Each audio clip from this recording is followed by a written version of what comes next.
Hello friends, welcome back to your YouTube channel अभी pharmacy.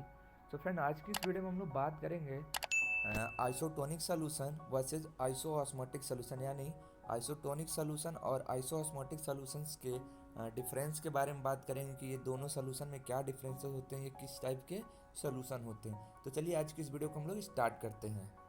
तो जो हमारा आइसोटोनिक सोल्यूशन होता है, a solution having the same solute concentration as in a cell और a body fluid. तो जो हमारा एक आइसोटोनिक सोल्यूशन होता है, उसमें क्या होता है, जो सॉल्यूट का कंसंट्रेशन रहता है वो बिल्कुल सेम होता है, जैसे कि हमारे किसी सेल में हो गया, जैसे कि आरबीसी के अंदर हो गया, या फिर हमारे जो बॉडी फ्लूइड्स हैं उसके अंदर जो सॉल्यूट का कंसंट्रेशन है, बिल्कुल वैसा ही अगर किसी सोल्यूशन का कंसंट्रेशन है तो हम लोग उसको आइसोटोनिक सोल्यूशन बोलेंगे। वहीं जो हमारा आइसोऑस्मोटिक सोल्यूशन होता है, तो वो एक सिचुएशन होती है जहाँ पे दो सोल्यूशन होते हैं जिनका जो ऑस्मोटिक प्रेशर होता है वो बिल्कुल सेम होता है। और नेक्स्ट पॉइंट है, जो हमारा आइसोटोनिक सोल्यूशन होता है contain only non penetrating solute. तो जो हमारा आइसोटोनिक सोल्यूशन होता है उसमें जो सॉल्यूट्स प्रेजेंट होते हैं वो नॉन पेनिट्रेटिंग नेचर के होते हैं, यानी वो सेल को पेनिट्रेट नहीं कर सकते।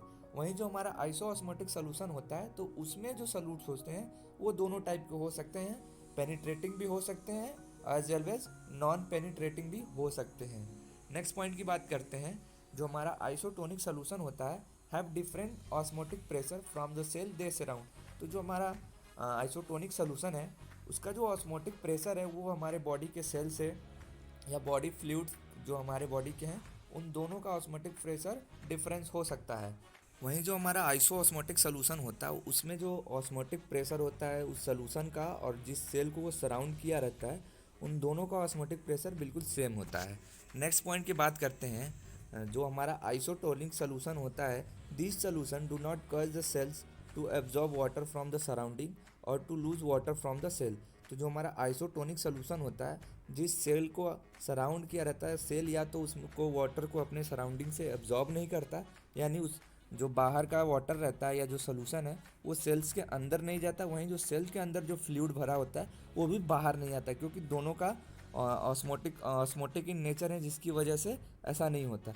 वहीं जो हमारा आइसो ऑस्मोटिक सोल्यूशन होता है उसमें क्या होता है, सेल जो होता है वो वाटर को बाहर से एब्जॉर्ब भी कर सकता है, वहीं जो वाटर उसके अंदर प्रेजेंट है सेल के उसको भी वो लूज कर सकता है, जिसकी वजह से हमारा जो सेल है वो श्रिंक या स्वेल कर सकता है। तो आई होप आपको समझ में आ गया होगा कि आइसोटोनिक और आइसोऑस्मोटिक सोल्यूशन में क्या डिफरेंस हो सकते हैं। तो इसको आप एक बार ज़रूर अच्छे से देख लेना। अगर वीडियो अच्छी लगी हो तो प्लीज़ वीडियो को लाइक करना और ऐसे ही वीडियो के लिए चैनल को सब्सक्राइब कर लेना।